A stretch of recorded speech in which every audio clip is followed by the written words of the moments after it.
Saya mungkin sudah pernah saya bicara di sini, ini kali kedua mungkin ya. Ada yang masih ingat? Iya. Sudah lama sekali, mungkin 10 tahun lama.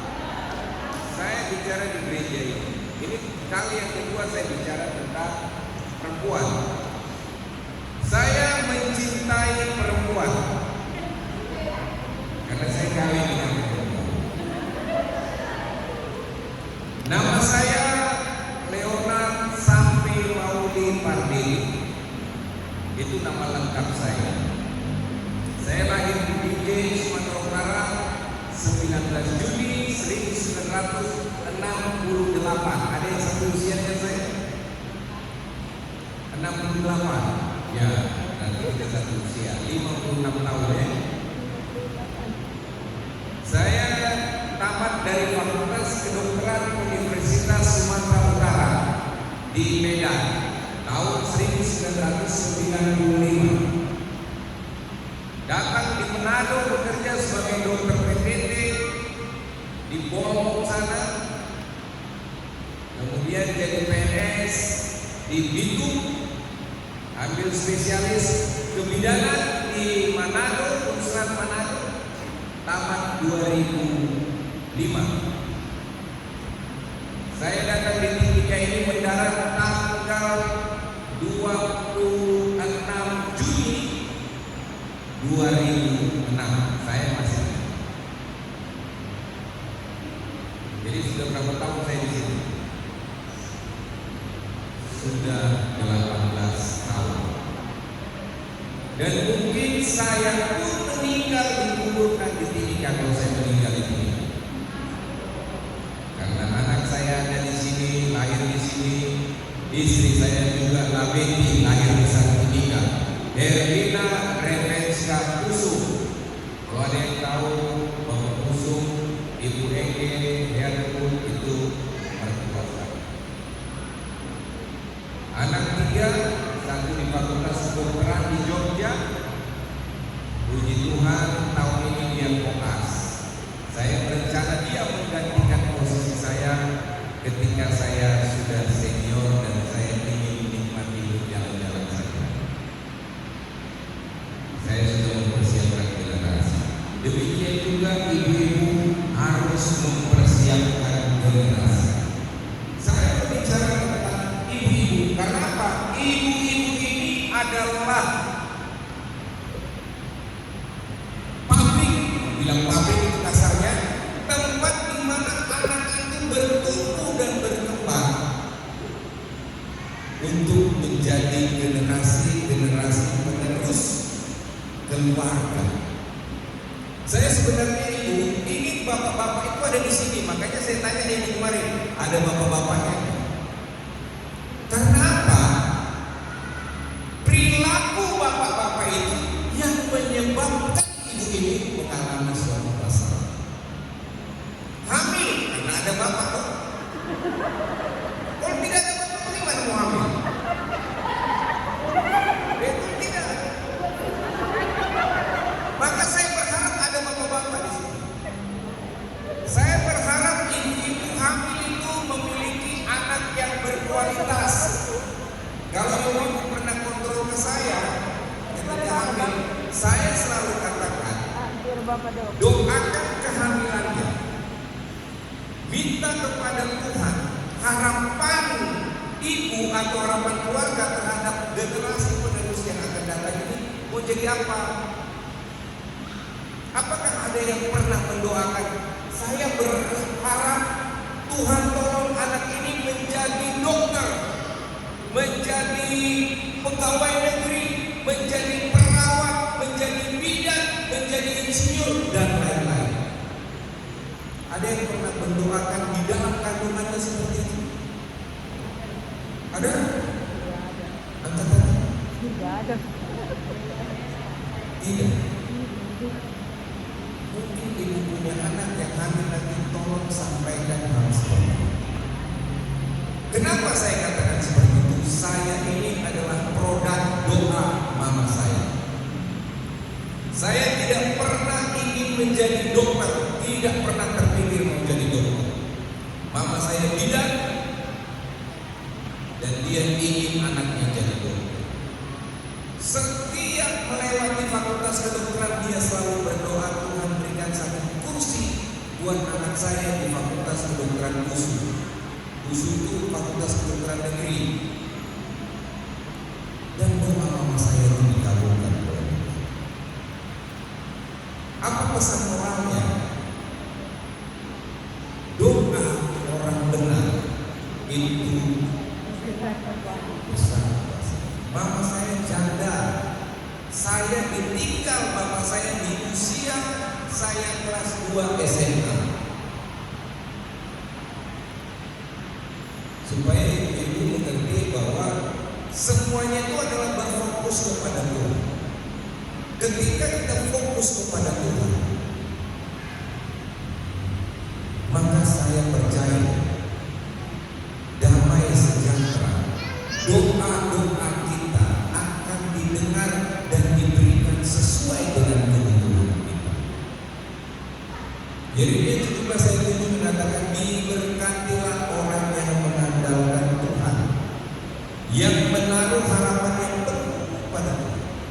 Itu Yeremia 17 ayat. Artinya setiap kegiatan kita membawa Tuhan hadir. Sama dengan kegiatan ini. Saya ketika ibu kasih amplop di rumah sakit, saya kemarin dititipkan. Saya baru kemarin sampai, telinga saya masih tergaul tuh pesawat punya ketidaknyamanan. Tetapi saya tetap menerima apa yang ibu tugaskan kepada saya, karena itu merupakan suatu perintah dari Yang Maha Kuasa. Leo, kau harus pergi ke GKI Martin Luther, kau utarakan isi hatiku. Maka saya berusaha memberitahu isi hati Tuhan di ibu-ibu saudara. Jadi kalau ada yang tidak mau mendengar, rugi, percaya sama saya pasti rugi. Karena saya bawa atas nama Tuhan. Saya berharap ibu-ibu mengerti apa yang saya sampaikan. Maka mintalah Roh Kudus menerangi hati dan pikiran kita. Bangunkan Roh Kudus yang ada di dalam tubuh kita. Tubuh kita ini ada Roh Kudus tidak? Ada yang tidak punya Roh Kudus di dalam hati dan pikiran, di dalam tubuh. Kalau kita adalah produk Tuhan Yesus, ketika kita dibaptis dalam nama Bapa, Anak dan Roh Kudus, kemudian kita mengucapkan iman rasuli, itu adalah kita anggota kerajaan Allah. Artinya Roh Kudus ada di dalam hati kita. Kalau kita melakukan dosa, Roh Kudusnya menderita sakit. Itu Alkitab yang mengatakan. Berbuat dosa lagi, maka Roh Kudus bisa sampai tidur diam di dalam tubuh kita sampai waktunya kita mendengarkan firman dan mau berubah. Mungkin akibat kesusahan hidup, akibat penderitaan dan lain-lain. Ini preambulnya. Hidup saya sudah bilang sama pendeta, sekretaris klasis, hidup saya sudah saya baktikan buat pendidikan. Makanya saya katakan, mati hidup saya kalau dipikirkan, saya akan dikuburkan di pendidikan. Kecuali saya mati di tempat lain, ya mungkin ya di situ saya hidup. Saya berbicara tentang keluhan-keluhan ibu perempuan. Ini keluhan-keluhan daripada perempuan. Rata-rata perempuan punya keluhan seperti ini. Bermasalah dengan haid, tidak haid atau AMB, mungkin dia ada gangguan hormonal, mungkin dia hamil, atau mungkin dia cacat, tidak ada dia punya ovarium. Kenapa orang bisa haid? Karena ada faktor hormon, estrogen dan progesteron di dalam tubuh perempuan. Kalau kita lihat ini gambaran rahim, yang ini rahim, yang ini sel telur, ada 2 telur perempuan, ovarium namanya, dan ini saluran sel Jadi ketika mau terjadi kehamilan, sel telur ini melepaskan telur, ditangkap oleh fibria ini, kemudian ada sperma masuk melalui vagina, mereka bertemu di daerah saluran tersebut.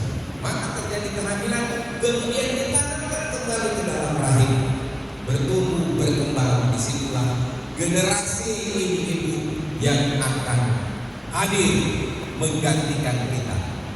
Mazmur 90 mengatakan masa hidup manusia 70 tahun. Kalau dia kuat 80 tahun. Selebihnya dan susah. Mari hidup hari-hari kita. Usia saya sudah 56 tahun. Saya sudah bilang kepada Yosua, kalau Tuhan kasih Papa 70 tahun, berarti usia Papa tinggal 14 tahun lagi. Kalau Tuhan kasih 80 tahun, berarti usia Papa tinggal 24 tahun lagi. Saya sudah menghitung hari-hari terakhir saya. Setiap ulang tahun saya sudah bilang, berkurang satu usia. Setiap ulang tahun berkurang satu usia. Kehidupan saya di dunia. Maka mari kita pikirkan berapa lama lagi kita hidup di dunia. Maka persiapkan generasi. Kehamilan adalah mempersiapkan generasi. Dari segi asupan gizinya, dari segi mikronutriennya, asam folat, tablet besi, kalsium, DHA dan seterusnya. Ini yang pertama, masalah keluhan pada ibu. Tidak hanya mungkin gangguan hormonal atau dia hamil. Ada yang bertanya tentang ini mungkin. Biar tidak panjang-panjang, nanti kan lain lagi ceritanya. Saya bebaskan bertanya, ini waktu saya diberikan 1 jam saja itu ya. Rugi kalau ibu-ibu tidak mau bertanya. Ada yang bertanya? Oke, silakan. Ini masalah haid ya? Iya. Baik. Terima kasih waktu yang diberikan kepada saya.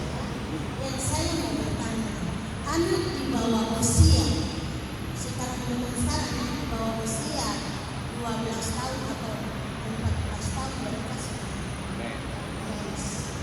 Itu kemungkinannya karena dari zaman kita umur itu kita belum mens, mungkin 17 tahun ke atas. Saya sendiri 17 tahun lebih. Ya, baik. Saya sendiri dari Tanya ya. Baik. Usia 17 tahun haid itu teorinya sudah terlambat, Pak. Rata-rata usia haid perempuan adalah usia 14 tahun sampai 16 tahun. Itu rata-rata. Paling cepat mungkin 12 tahun saat dia sudah haid. Apa penyebabnya?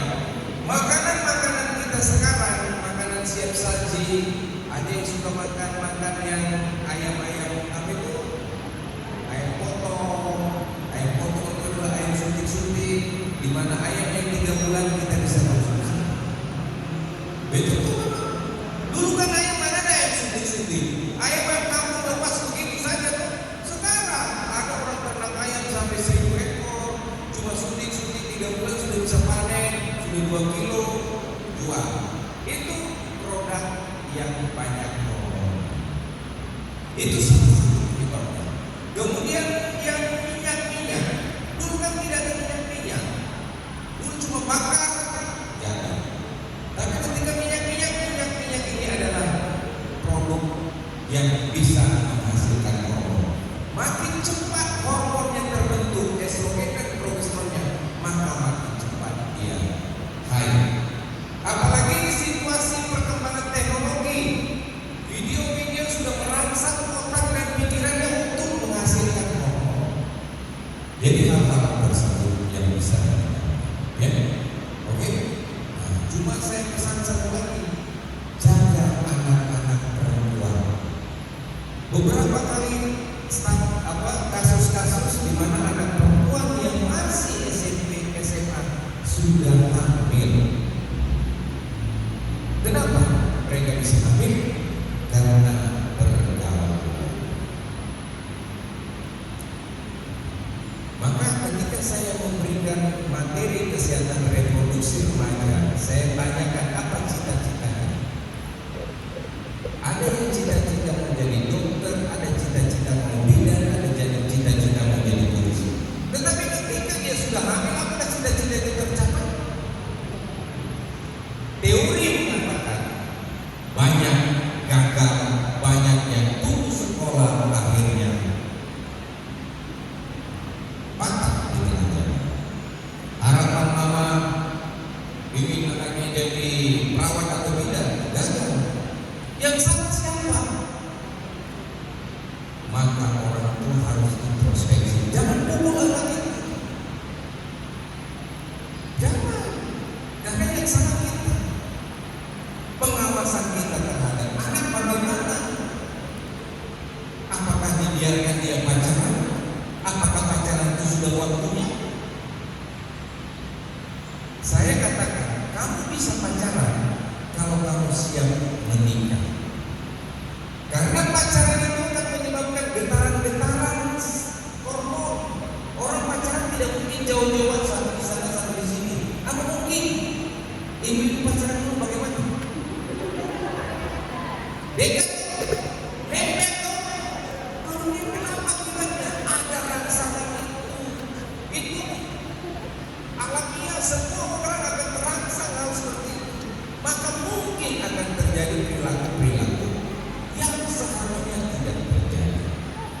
Maka bagi ibu-ibu yang punya anak perempuan yang sudah remaja, hati-hati. Awasi ketat anak-anak kita. Ya, itu tentang haid. Ada lagi yang tentang haid? Oke, silakan ibu. Iya, terima kasih. Yang pertama untuk mengenai, biasanya kita perempuan itu tidak punya mendapat haid, tapi ada juga yang tidak mendapat haid selama 3 bulan. Nanti bulan berikutnya dia mendapat haid, tapi itu keluar selama 2 minggu atau 2 minggu. Itu juga pasti bisa. Baik, ini kasusnya tidak mens. Iya, Ini dia 3 bulan kemudian mens. selama 3 bulan tidak mens, nanti bulan berikutnya dia mens, tapi itu harus Banyak darah. nanti yang 2 minggu. Apakah dia ada KB? Tidak. Tidak KB. Jadi ini ada produk daripada estrogen dan progesteron. Terima kasih. Mas. Ada yang disebut dengan polikistik ovarium, di mana sel estrogen dan progesteronnya itu tidak pas untuk terjadinya haid. Kalau hal seperti ini mungkin disebabkan oleh gangguan hormon. Kalau gangguan hormon maka kita manage. Kita lihat lagi apakah dinding rahimnya tebal. Kalau dinding rahimnya tebal melebihi daripada 2 cm, maka kita lakukan uretrase dan dilakukan pemeriksaan patologi anatomi untuk menentukan ini jaringannya apa, ganaskah atau tidak. Ya, itu kalau gangguan hormonal itu lain lagi ceritanya. Makanya saya bilang biasanya perempuan datang keluhannya adalah gangguan haid. Kalau gangguan haid akibat suntik KB atau pasang implan, yaitu akibat barang yang ada di dalam tubuh ini. Tapi kalau tidak ada hormon yang dimasukkan, berarti ovariumnya tadi, jadi ovarium ini tidak menghasilkan hormon estrogen dan progesteron sesuai dengan waktu. Begitu. Ya, selesai tentang haid ya. Yang berikutnya kita berbicara tentang perdarahan, masih juga tentang cerita tentang darah. Biasanya perempuan itu datang dengan keluhan perdarahan, haidnya banyak, bergumpal-gumpal seperti tadi yang diceritakan. Itu mungkin ada gangguan hormonal misal atau gangguan organik. Ada miom di dalam rahimnya, ada polip, bisa terjadi perdarahan. Atau dia keguguran. Orang hamil tidak baik kehamilannya, mengalami keguguran. Orang hamil mengalami infeksi, mengalami keguguran. Jadi kalau perdarahan bisa disebabkan oleh gangguan hormonal, gangguan organik seperti di mulut rahim yang akibat kanker leher rahim bisa terjadi perdarahan.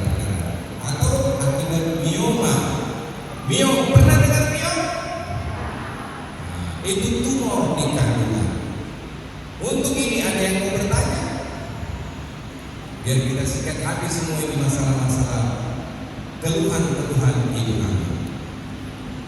Ada yang bertanya lagi, kita lihat untuk yang ini mulut rahim ya. Kanker mulut rahim ini masalah mulut rahim. Kanker mulut rahim disebabkan oleh virus HPV, Human Papilloma Virus, yang menyebabkan gangguan pada mulut rahim, terjadinya sel-sel ganas, sel-sel kanker, perdarahan, bau busuk, keputihan, dan seterusnya. Akibatnya ya sudah pulang, orang pulang ketika dia sudah stadiumnya adalah stadium lanjut kanker rahim, maka orang tersebut kita tidak bisa hidup berapa usia kan, bisa dia hidup. Silakan Ibu.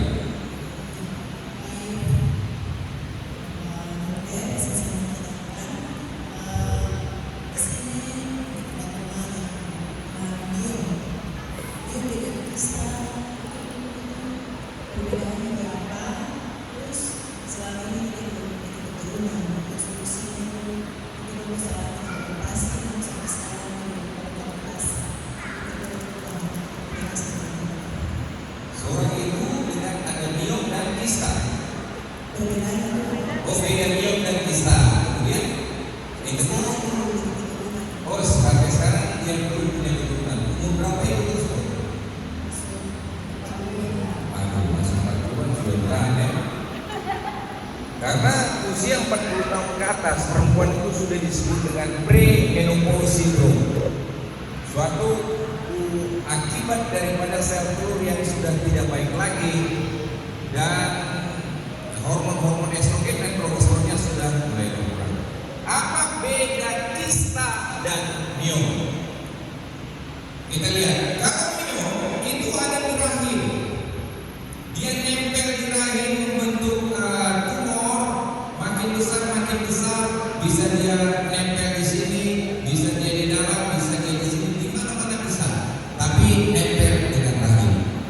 Biasanya mengganggu haidnya banyak bergumpal-gumpal, ada tumor membesar rahimnya, dikira hamil padahal tumor. Itu di rahim. Kalau kista bagaimana? Kista itu ada di sel telur. Jadi kista itu rata-rata kista itu namanya cairan bentuknya. Jadi ada rahim yang perut makin besar karena ada kista di ovarium. Jadi bedanya kalau kista di ovarium, kalau miom ada di rahim. Sampai sekarang yang belum punya anak, memang kalau ada miom di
bisa mengetahui dia sudah 9 tahun ya. Saya salut sama dia kalau begitu. Karena usia tumor itu tidak bisa ditentukan. Tidak bisa. Ada tumor yang cepat membesar, ada kanker. Ada tumor yang lambat membesar. Salah satunya myoma. Jadi kalau ada dokter yang bilang, oh ini sudah 9 tahun sebenarnya, harusnya dokter Leo itu sudah bisa mendeteksi itu dulu. Waduh, saya mau tanya dia siapa dia yang itu. Mau ketemu juga sama orang itu. Tapi yang saya baca, tidak ada literatur atau perpustakaan yang menyatakan bahwa kita bisa tahu kira-kira umur tumor ini sudah berapa, tidak ada. Kalau pohon kita tahu ada lingkar tahunnya. Berapa tahun ini pohon ini? Ada lingkar tahunnya. Tetapi tumor tidak. Ya. Kemudian bagaimana deteksi dininya? Deteksi dini sebaiknya semua perempuan-perempuan yang sudah atau belum mengalami pernikahan, dia harus memeriksakan kandungannya tiap tahun 1 kali. Kalau dia sudah hubungan suami istri, maka periksakan untuk pap smear tiap tahun untuk deteksi dini kanker leher rahim. Karena kanker leher rahim itu adalah satu kanker di mana perempuan itu kadang-kadang tidak menyadari.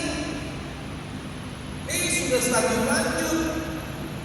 Kalau sudah stadium lanjut, saya tidak bisa pilih apa-apa. Saya pasti bilang, ibu pergi berobat ke ahli onkologi di Jakarta kan, di Manado kan, di Makassar kan, untuk hal seperti itu. Ya, itu untuk mendeteksinya.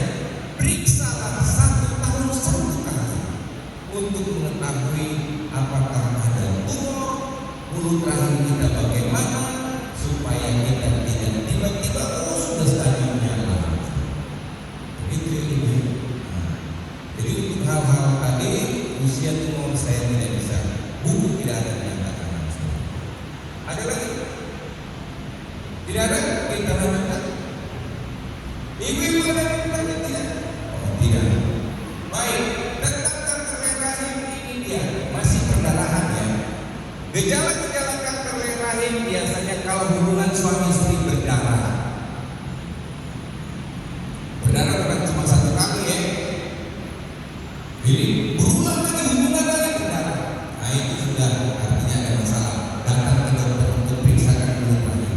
Ada keputihan berulang-ulang, keputihan berbau busuk, walaupun sudah diobati tapi tidak sembuh-sembuh. Apalagi sudah berbau busuk. Itu gejala kanker leher rahim. Pembunuh wanita yang paling banyak saat ini kanker leher rahim sama-sama. Ya? Dan biasanya ibu-ibu itu datang sudah terlambat. Kenapa? Malu memeriksakan kemaluan. Dan masalah kemaluan kok.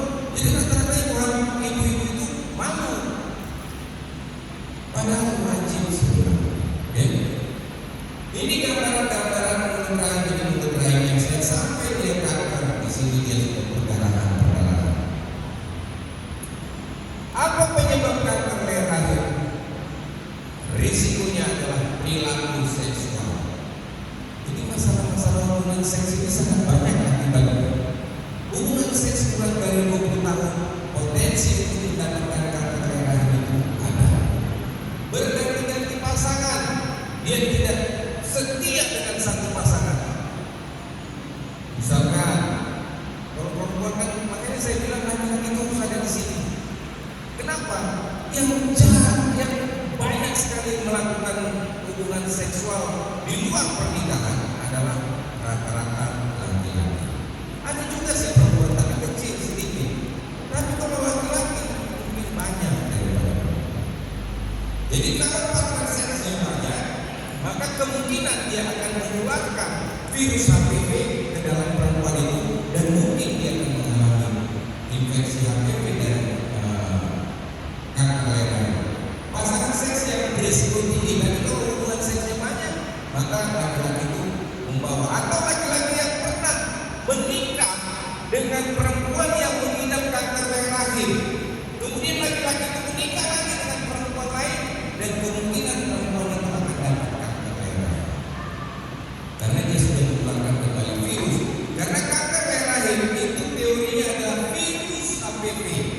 Virus HPV menular melalui hubungan seks. Banyak pasangan istri saya sebenarnya. Ya, gaya hidup juga mempengaruhi orang merokok itu kan banyak radikal bebas. Kalau di bungkus rokok itu kan tertulis merokok dapat menyebabkan kanker. Ini salah satu. Ya. Sosioekonomi yang rendah mungkin dia gizi tidak bagus, tidak ada vitamin, jadi kemungkinan bisa dapat penyakit. Kemudian ada seperti orang banyak kadang buka lecet lain. Inilah adalah hal-hal yang menyebabkan kanker leher. Gejala-gejalanya apa? Perdarahan spontan gitu. Dari teorinya 76,59%. Keputihan tulang diri akibat penyebaran dia mengalami. Jadi kalau kita lihat penyebab dari kanker leher apa hubungan keluar-keluar individu tadi, kanker leher rahim adalah bagiannya. Ada yang mau bertanya tentang kanker leher rahim? Ada?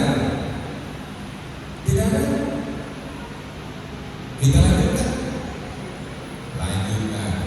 Kemudian benjolan tumor ini kisna dan miom serta polit tadi sudah dikatakan. Keputihan. Ini keluhan yang ketiga ya. Benjolan rata-rata perempuan itu ada bengkak perut saya tadi saya tidak hamil. Ya, mungkin dia ada tumor kisna miom polit begitu. Ya. Dan keputihan semua perempuan punya masalah keputihan. Cuma ada keputihan yang normal, ada yang tidak normal. Kalau keputihan yang normal tidak gatal, tidak berbau kusut, tidak rasa panas di vagina, pasti perempuan mengeluarkan keputihan. Ada yang tidak ada keputihan? Semua perempuan ada keputihan. Tapi kalau dia berbau kusut, rasa panas di vagina, gatal sekali, kemungkinan itu adalah akibat ada kuman masuk ke dalam vagina. Jadi mungkin ada banyak yang bertanya tentang keputihan. Ada? Bertanya keputihan? Dan jangan pernah kasih masuk ke dalam vagina itu ada yang pernah kasih masuk kristal X. Pernah tahu kristal X? Atau ada pengguna kristal X di sini? Tidak? Oh, tidak ya. Ada yang pernah kasih masuk wangi pelicin berwarna ke dalam vagina? Itu ada. Ada tahu itu? Oh tidak ya. Tidak ada. Jangan pernah kasih masuk pelicin wangi berwarna ke dalam vagina, karena itu akan merusak flora normal yang ada di dalam vagina. Kalau itu keputihan, minum saja air sirih. Selama suami tidak pindah ke lain mobil, percayalah itu biasa-biasa saja. Makanya saya ingin sebenarnya ibu ada laki-laki, ada suami di sini, karena suami harus mengerti. Kalau dia bawa masalah dari luar ke dalam rumah tangga, maka rumah tangga itu akan ibu rumah tangga bisa mengalami penyakit. HIV banyak ditinggikan, sifilis banyak ditinggikan, GO atau kencingana banyak ditinggikan, trichomoniasis juga banyak ditinggikan, yang ditularkan melalui hubungan seks. Maka setialah kepada sang pasangan, karena setia itu mahal. Setia itu hanya dimiliki orang-orang yang punya komitmen. Takut akan Tuhan adalah permulaan berkat dan semuanya damai sejahtera. Amsal 9 ayat 10 mengatakan permulaan hikmat adalah takut akan Tuhan. Mau anak yang pintar, takut akan Tuhan. Amsal 1 ayat 7. Permulaan hikmat Amsal 1 ayat 7. Apa bunyi itu? Ini adalah kepintaran. Takut akan Tuhan. Apa? Permulaan. Maka mau pintar, semua mencintai kepada Tuhan. Kalau takut akan Tuhan, tidak akan terjadi hal-hal seperti ini. Penyakit-penyakit kalau miom bisa saja terjadi, miom. Tapi kalau atau misalkan dia penyakit menular seksual HIV dan lain-lain, maka mungkin akan akibat dari ya kita tidak lakukan atau pilihan kita lah, pilihan yang paling baik. Ya, sampai di sini ada yang mau bertanya? Ya, silakan.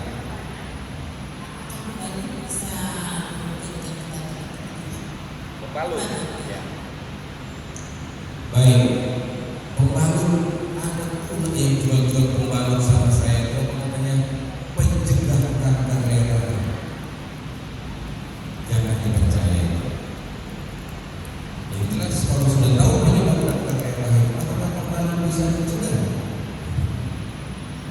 Justru pembalut itu dibuat dari kertas-kertas bekas dengan teknologi ada campuran kimianya yang kadang-kadang menyebabkan perempuan itu mengalami iritasi di vagina.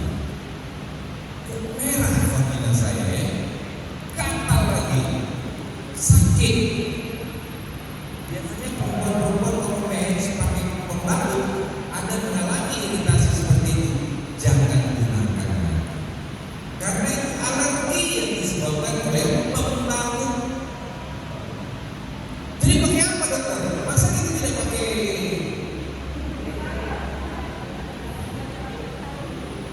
kain? Kainnya apa? Handuk yang terbuat dari kardus. Saya ingat mama saya dulu. Mama saya lihat ada yang tergantung-gantung di. Ini betul, ini fakta mama saya ceritakan mama saya. Saya lihat seperti roti kelapa panjang-panjang. Ternyata dia bikin kasa yang apa, kemudian dia jahit-jahit begitu. Dan ketika dia tempel, tahu lah, mama-mama orang Batak ini kan hemat kok. Iya, betul. Orang Batak itu terkenal hemat begitu. Cenderung pelit nggak tahu kan? Ya, mama saya hebat karena dia tidak punya uang. Dia di sekolah anak-anaknya itu. Jadi kira-kira begitu. Kalau ada yang alergi, kalau tidak alergi silahkan saja. Tapi kalau alergi pakailah kain handuk yang 100% kardus, jahit berlapis-lapis, tempellah di sini. Kalau basah ganti cuci, basah ganti cuci. Begitu supaya ibu-ibu lebih baik. Apakah dia bisa menyebabkan kematian? Ya, kalau dia mengalami iritasi, gatal, akibatnya dia bakteri di situ jadi kuman. Daerah selangkangan itu lembab ibu. Coba nanti pikirkan, jangan pura-pura tidak. Semua seperti saya sendiri juga mengalami hal seperti itu. Lembab basah cepat ganti. Kecuali di AC ya, AC mungkin itu kadang-kadang keluar cairan. Tapi kalau di daerah seperti ini basah ini, berkeringat, bahkan mungkin ada kaskade di sini. Betul tidak? Ada yang berpulau-pulau. Karena apa? Itu jamur, itu penyakit kulit. Kalau ada seperti itu, datang ke dokter, bukan ke dokter saya ya, dokter kulit. Datang ke dokter kulit bilang, ini mungkin saya ada penyakit kulit jamur kan. Nanti dikasih obat. Tapi kalau sudah jamur di situ, semua pakaian kita sebaiknya dikasih Baiklin. Rendam Baiklin 10 menit, kemudian jemur setrika lagi supaya kuatnya jamurnya mati. Jamur itu paling susah mati. Ya, ada lagi yang mau bertanya? Ya, silakan ini.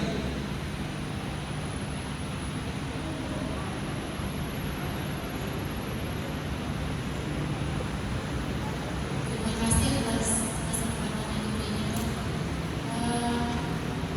Saya mau bertanya, kebetulan kami yang hadir ini mungkin rata-rata sudah umur ramai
Usia menopause berdasarkan buku 49 sampai 51 tahun itu rata-rata. Pre-menopause itu dimulai usia 40 tahun, di mana gejala-gejalanya kadang-kadang jantung berdebar-debar, kemudian merasa panas badan, merasa bawahnya panas, dan emosi labil, gampang marah, gampang tersinggung. Itu biasa, itu kata itu. Maka kalau laki-laki yang mengerti istrinya sudah masuk ke dalam perimenopause, kalau istrinya cerewet, sudah diam-diam saja. Karena kalau kita makin lawani, oh sudah perang dunia. Nanti baku balik patah mungkin satu mata di sini, satu mata di sini.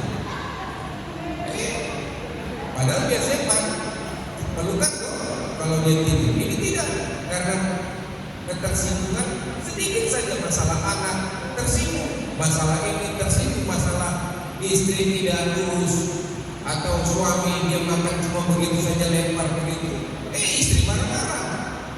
Ada jatuh satu butir nasi, istri marah-marah. Kalau udah istri seperti itu gambaran perempuan yang mengalami gangguan hormonal, sudah mengalami. Jadi bagaimana cara mensiasatinya? Ya kembali lagi pas sudah mulai disebut tadi, bahwa hidup kita ada batasnya.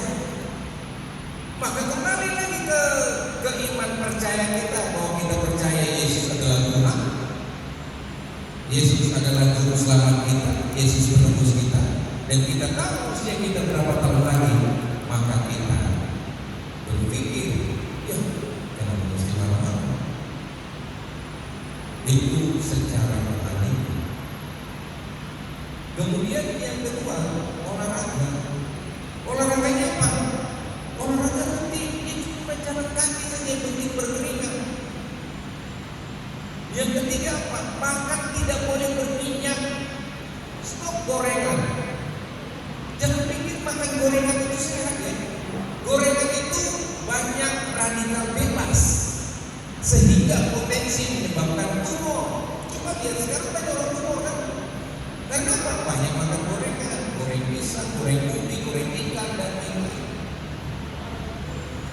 Minimal lah gorengan-gorengan. Kemudian fast food itu misalkan makanan-makanan yang siap saji, itu tidak sehat. Makanan sehat itu makan rebus-rebus, ubi rebus, jagung rebus, ya, sayur-sayur yang dibening, ikan yang disumikan, itu makanan sehat. Kalau makanan sekarang enak, dia semua enak, tetapi setiap yang enak-enak itu akan menyebabkan kumulasi menjadi penyakit kolesterol, penyakit jantung. Ya, itu yang sudah berapa tadi.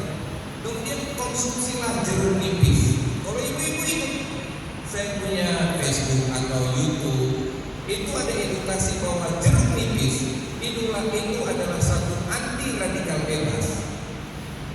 Kalau bisa dikonsumsi setiap hari, maka saya yakin ibu akan lebih sehat. Saya kasih kesaksian, saya ini penyakit ada batu penduduk. Sampai satu waktu saya minum jeruk nipis setiap hari, sampai sekarang tidak ada masalah sakit hati seperti orang sakit mah saja. Tidak ada. Orang bilang itu sakit mah, saya bagaimana minum jeruk nipis? Percaya sama saya, tidak ada masalah. Karena saya sudah minum jeruk nipis sudah lama. Minumlah jeruk nipis, biar cuma 2-3 butir per hari. Silakan, itu baik untuk kesehatan. Jadi bagaimana cara mensiasati premenopause? Ya, satu secara rohani, ikut kegiatan-kegiatan PWK, kegiatan WIK, jadi majelis ya, tapi betul-betul majelis yang baik ya. Jangan cuma modal majelis supaya saya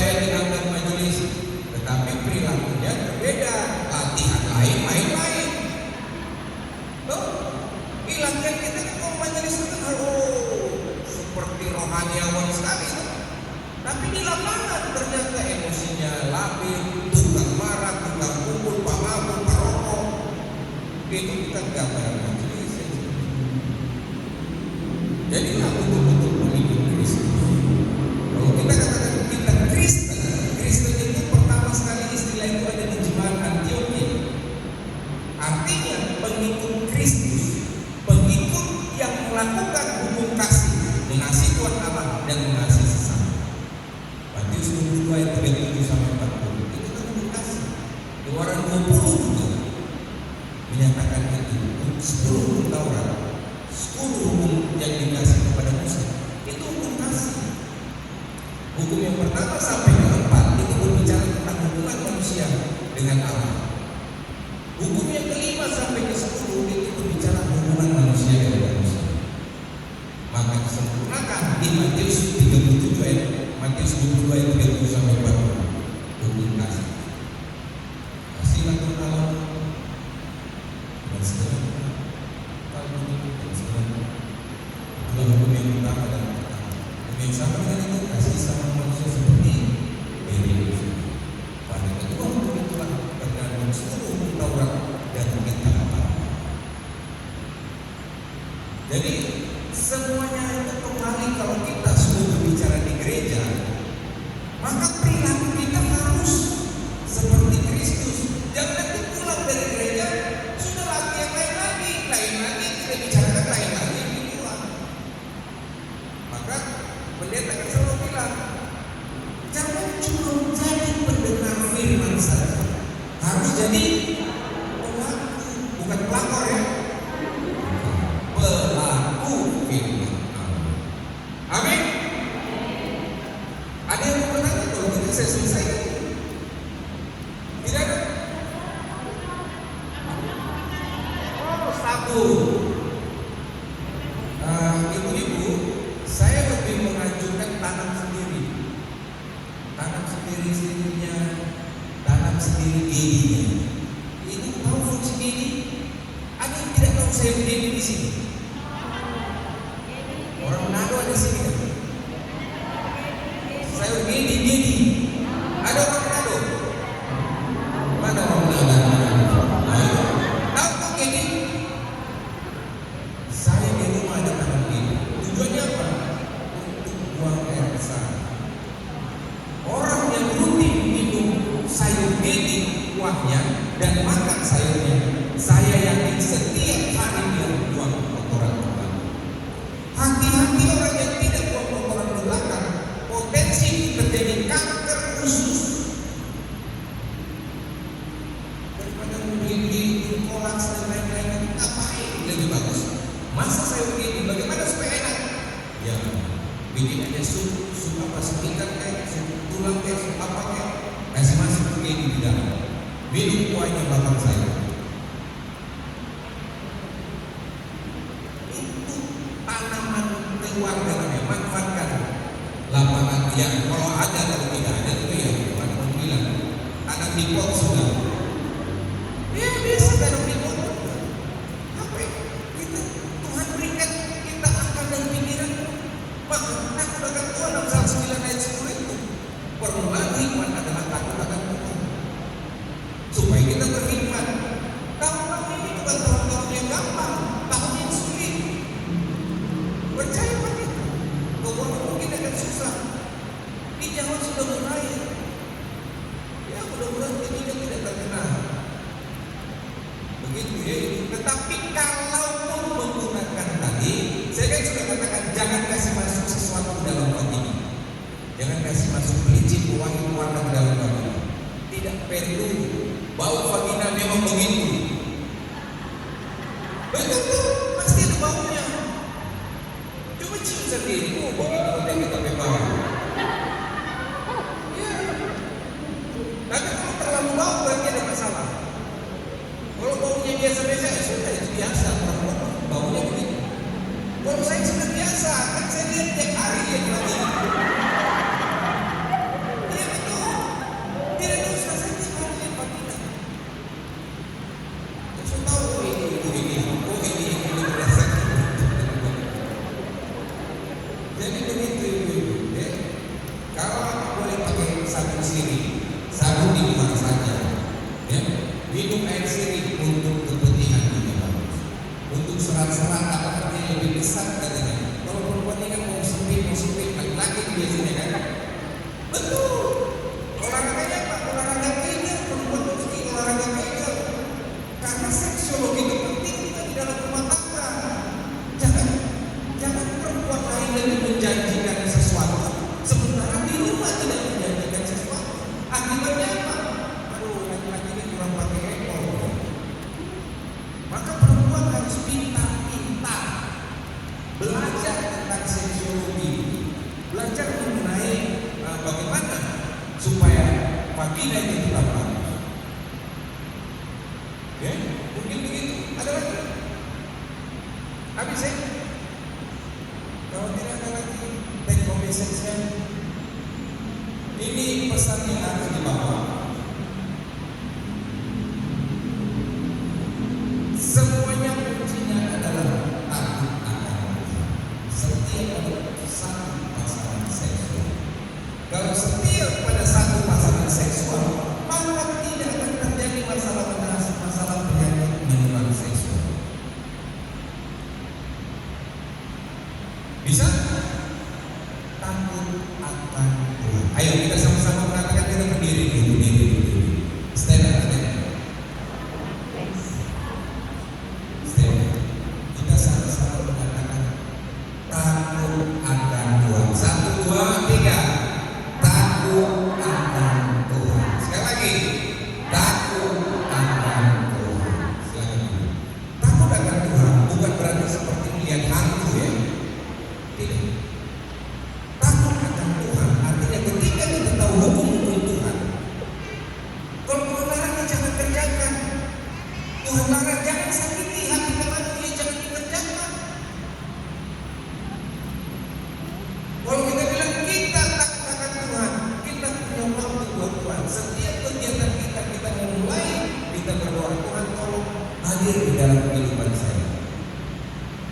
Jadikan hamba ini menjadi alat Tuhan untuk memuliakan Tuhan. Saya berharap ibu juga punya pemikiran seperti saya. Saya berharap generasi ini adalah generasi yang takut akan Tuhan, yang menjadi alat Tuhan untuk memuliakan Tuhan. Yang kedua, perilaku hidup bersih dan sehat. Ya jangan di rumah kotor sekali rumah. Kalau bersih itu kan ada peribahasa, bersih pangkal sehat. Jadi kalau rumah bersih kenapa? Makanan bersih, tidak ada air-air yang tergenang, ya tidak ada jentik-jentiknya, tetapi ada dari tetangga mungkin, sehingga nyamuk malaria kena. Maka supaya tidak kena malaria, pakai lampu. Aduh panas kok. Life is choice, hidup adalah pilihan. Mau sehat tidak kena penyakit malaria, tidur pakai lampu. Itu penting patuh terhadap apa yang pemerintah katakan, supaya kita hidup sehat. Kalau tidak ya siap terima risiko. Mana sih hidup pakai lampu ya apa boleh buat? Saya ketika di puskesmas Maelang, daerah malaria juga di sana.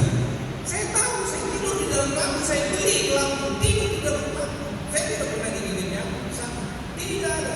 Cuma di sini saya ketika saya sedikit berselisih paham dengan istri, saya tidur di luar. Akibatnya saya digigit nyamuk. 2 minggu kemudian saya digigit malaria tersiana. Aduh. Makanya saya bilang jangan baku marah yang baik-baik tua. Jadi satu di luar, satu di dalam, jadi yang begitu sudah saya sudah pernah merasakan. Kalau berselisih paham dengan istri sudah, tetap saja walaupun balik belakang mata kok. Jangan tidur di luar, nanti digigitnya. Ya. Kemudian yang berikutnya mencegah lebih baik dari keluarga. Jangan sampai kita mengulangi sama seperti malaria tadi, supaya hidup kita memuliakan nama Tuhan. Waktu kita berikan kepada Tuhan. Buat besok Tuhan, bawa anak-anak berdoa bersama supaya hidup keluarga kita ada damai dan sejahtera. Amin. Terima kasih. Kalau ada kata-kata saya yang kurang berkenan di hati atau mungkin menyakiti hati